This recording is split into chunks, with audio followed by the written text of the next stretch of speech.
both the governor and the county assembly. What do I mean, Mr. Speaker? People watching me in Nyamira now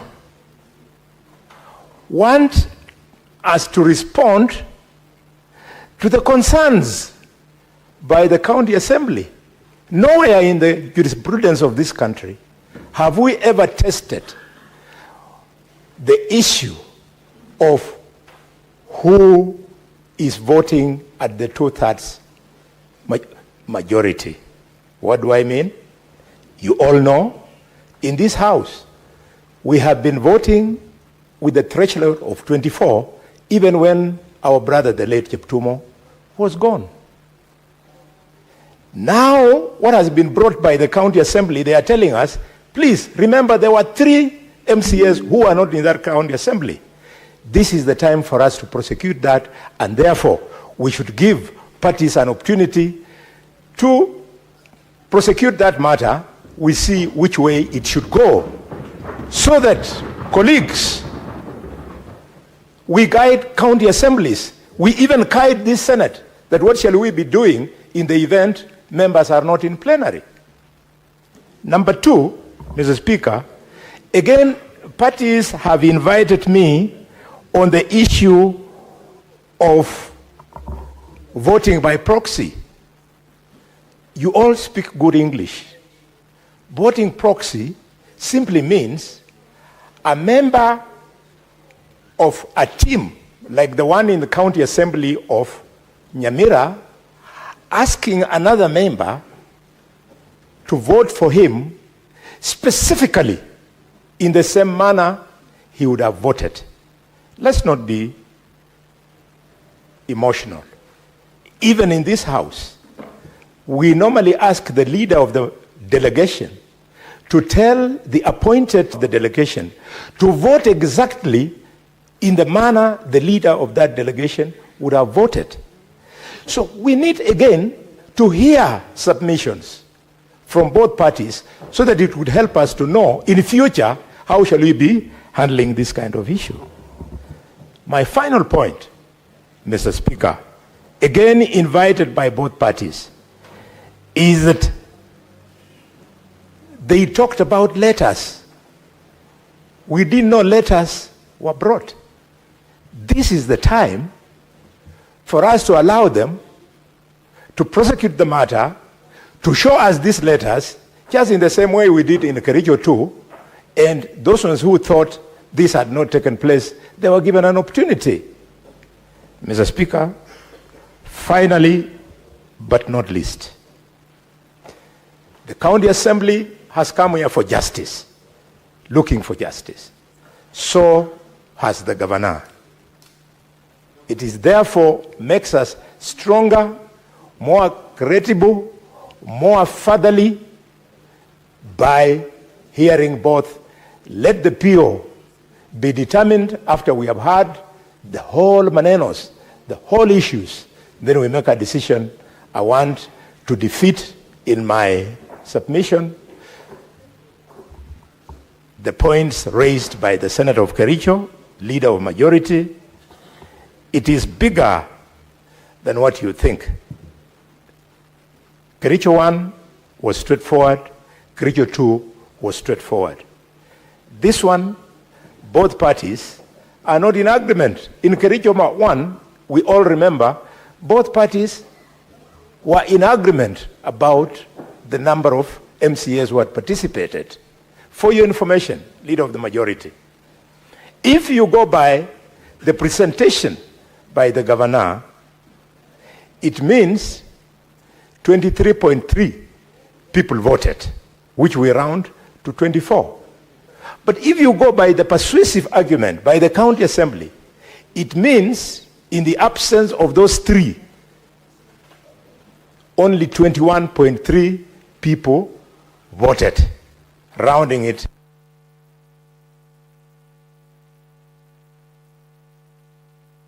Senator Wambua. Thank you, Mr. Speaker. Mr. Speaker, 2 or 3 things. First is to correct the impression by Senator BONNY. that after we dispense with this PO, we are going to meet it again at the final stage of voting. Because that is not the case. The Speaker, if I heard you right, you remember in KHALWALE 2, the Speaker ruled that the PO should be subsumed into the main hearing. So when we are voting, we will begin voting with the PO.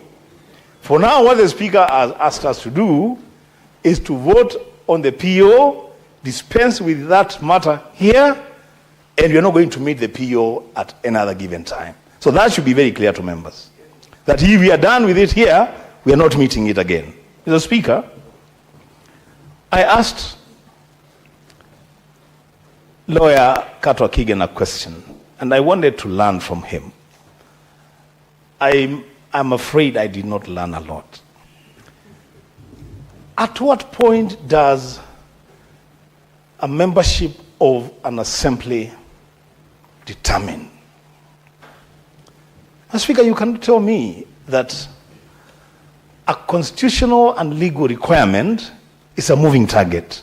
That becomes very tricky. That becomes very, very tricky, Mr. Speaker. Because then what it means is this. It means that because us as a Senate, we vote as 24 delegations, if there is a vacancy in one delegation, then we must lower the threshold for voting.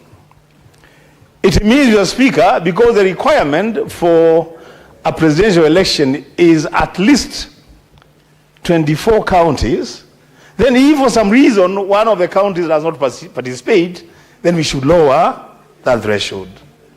Mr. Speaker, I am still, and I will still need to talk to legal counsel at some point outside this chamber to understand how legal requirements can be moving targets, that we keep pushing them to up and down depending on the number of members in the chamber. Mr. Speaker,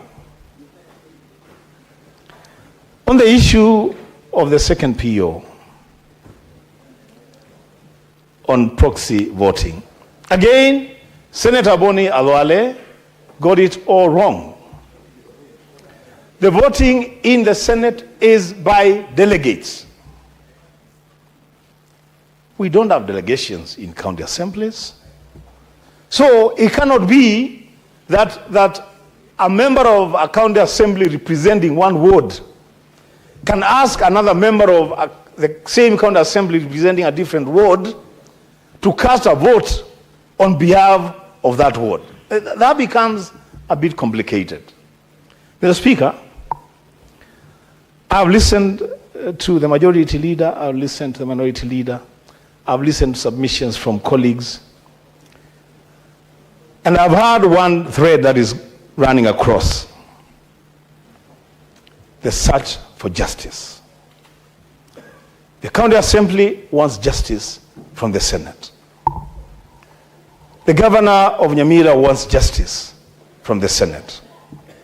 The people of Nyamira in totality are looking up to the Senate for justice. The Speaker, as I continue to listen and be persuaded by different members on the same subjects, I want to ask all of us to ensure that we just don't dispense justice, but let in the eyes of the public be seen to have dispensed justice. The Speaker, I submit. Senator Nderitu.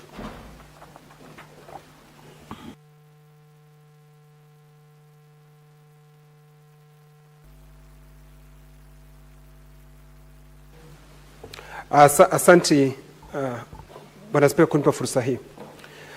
Kuanzia mwanzo, Bwana Spika, ni dhahiri shahiri ya kwamba tunachoangazia ni ikiwa kulikuwa na idadi tosha ya inayotakikana kumtimua gavana. Bwana Spika, inayohitajika kulingana na sheria ni dhuruthi 2 ambayo ilipaswa izingatiwe. Lakini Bwana Spika, kwa sababu tunajua kwamba sheria za Kenya, sheria hii ambayo inayonukuliwa ya kusema ya kwamba tunahitaji thuruthi mbili ni sehemu ya 33 ya sheria ya serikali ya county, Bwana Spika.